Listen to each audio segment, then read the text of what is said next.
सो दोस्तों हाल ही में मैंने HP विक्टर्स को रिव्यू किया था, बट स्टिल बहुत सारे सवाल आए हैं कि ये लैपटॉप कैसा है, इस लैपटॉप के साथ इसका क्या कंपैरिजन है। सो सारी चीज़ें इस वीडियो में कवर करने वाला हूँ and most of the important questions को कवर करने वाला हूँ। एंड जितने भी लैपटॉप्स के बारे में मैं बात करने वाला हूँ उन सभी को आप लोगों के रेफरेंस एंड हेल्प के लिए मैंने टैग भी कर रखा है, सो चेकआउट करना बिल्कुल मत भूलना। तो देखो, जो सबसे पहला सवाल है दैट इज HP विक्टर्स के बहुत सारे वेरिएंट्स हैं। लाइक i5 वाला आता है 3050 के साथ, Ryzen 5 8000 सीरीज वाला आता है 3050 के साथ, एंड सेम वे Ryzen 7 का 7000 सीरीज वाला 3050 भी आता है। तो इनमें से कौन सा वाले लैपटॉप को कंसीडर करना है? सबसे पहली चीज, जितने भी 4GB वाले 3050 आ रहे हैं ना, अगर उनको कंपेयर करोगे 6GB वालों के साथ तो 6GB वाले कंसीडर करना फर्स्ट एंड फॉरमोस्ट। देखो, i5 वाले वेरिएंट्स काफी बढ़िया है, नो डाउट, लेकिन सिंगल कोर परफॉर्मेंस उनकी बेटर है अगर आप Ryzen 5 एंड Ryzen 7 से कंपेयर करोगे।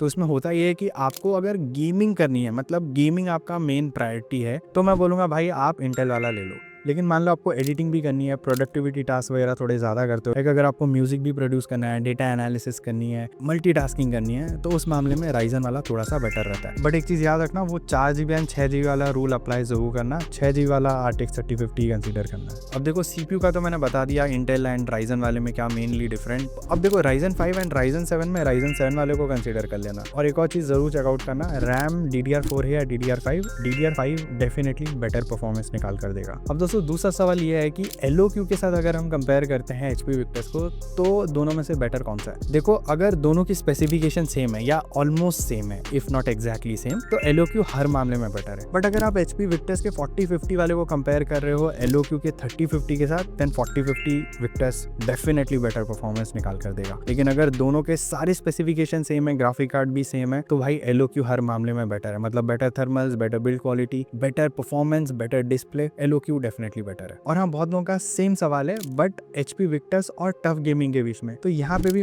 ऑलमोस्ट मामला सेम है, टफ गेमिंग स्लाइटली बेटर है। अब इन तीनों में भाई देख लो, सीधी सीधी बात है कि LOQ टॉप पे है, फिर टफ गेमिंग एंड लास्ट में है victors. That's the sad reality, victors इन तीनों में सबसे नीचे आता है। लेकिन एक चीज मैं बता दूं, HP as an overall brand Asus से better after sale service provide करता है। लेकिन मैं अगर आपकी जगह होता भाई, मैं आग बंद करके Lenovo LOQ ले लेता। अगला सवाल ये आता है कि HP विक्टर्स में भाई बैटरी बैकअप कितनी मिलती है? कोई बोल रहा है 4 घंटे की बैटरी बैकअप मिल रही है, कोई बोल रहा है भाई 2 घंटे में ये लैपटॉप निपट जाता है। अब देखो, काम पे डिपेंड करता है कंप्लीटली, बाकी हर लैपटॉप जैसा, मतलब जितना हैवी काम करोगे उतनी जल्दी बैटरी इसकी खत्म हो जाएगी। ठीक है, एज सिंपल एज दैट। मैं अगर अपना पर्सनल एक्सपीरियंस बताऊं भाई, मुझे नॉर्मल काम करते हुए 2 से 3 घंटे का ही बैटरी बैकअप मिला। बट अगेन, ये मेरे पर्सनल यूसेज के हिसाब से, आपका यूसेज अलग हो सकता है, हेंस बैटरी बैकअप भी आपको थोड़ी अलग देखने को मिल जाएगी। एक सवाल ये आता है कि HP विक्टर्स अगर हम ले रहे हैं तो क्या हम उसमें गेमिंग कर पाएंगे या नहीं कर पाएंगे? ऑब्वियसली भाई गेमिंग कर पाओगे। ये सवाल बहुत लोगों ने पूछा है, मतलब गेमिंग लैपटॉप है बट फिर भी पूछा है। देखो, ऑलमोस्ट सारे गेम्स चल जाएंगे इसमें। अगर आपको GTA 5 खेलना है, साइबरपंक खेलना है, फोर्जा होराइजन खेलना है, हॉगवर्ट्स लेगेसी खेलना है, या कोई भी और गेम खेलने हैं लाइक गोस्ट ऑफ सुशिमा या रेड डेड रिडेम्पशन, सारे गेम्स ये हैंडल कर लेगा। ठीक है, उसमें कोई दिक्कत नहीं आने वाली है। प्लस एडिटिंग भी आराम से हैंडल कर सकता है लैपटॉप। एडिटिंग के मामले में बढ़िया है लैपटॉप, कोई दिक्कत वाली बात नहीं है। और हाँ, कुछ लोगों के ये सवाल है, क्या हम इसमें रैम और SSD को अपग्रेड कर सकते हैं? बिल्कुल अपग्रेड कर सकते हो। और कुछ लोगों ने ये भी पूछा 100% sRGB वाली डिस्प्ले है या नहीं है? देखो, सारे वेरिएंट्स में नहीं है, स्पेसिफिकली मेंशन होगा। जिस भी HP विक्टर्स की डिस्प्ले में 100% sRGB होगा, वहाँ पे क्लियरली मेंशन होगा। अगला सवाल एक और कंपैरिजन सवाल है, that is Acer Nitro V15 series जो है या Acer Nitro Lite सीरीज जो है, वो HP विक्टर्स के सामने कैसा है? देखो, लाइट सीरीज जो है, मैं बोलूंगा वो almost neck to neck performance देता है, लाइक रॉ परफॉर्मेंस। लेकिन जो V15 है वो स्लाइटली बेटर परफॉर्मेंस निकाल कर देता है, क्योंकि उसकी TGB स्लाइटली ज्यादा है। मैक्सिमम HP विक्टर्स जितने भी 3050 वाले आ रहे हैं,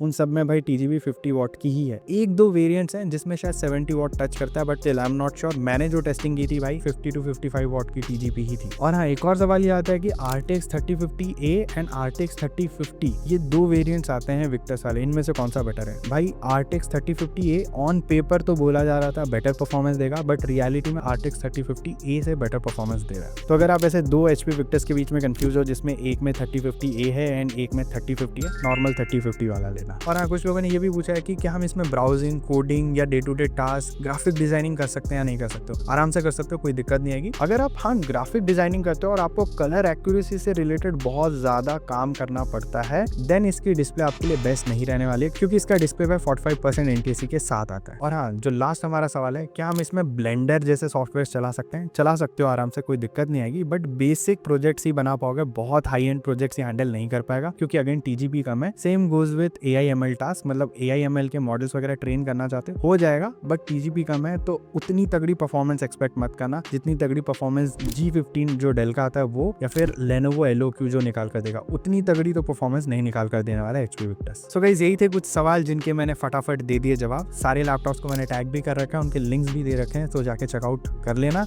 मैं मिलता हूँ अगले वीडियो में, लेकिन प्लीज इस वीडियो को लाइक, हाइप एंड चैनल को सब्सक्राइब करना बिल्कुल मत भूलना। चलो bye bye, over and out.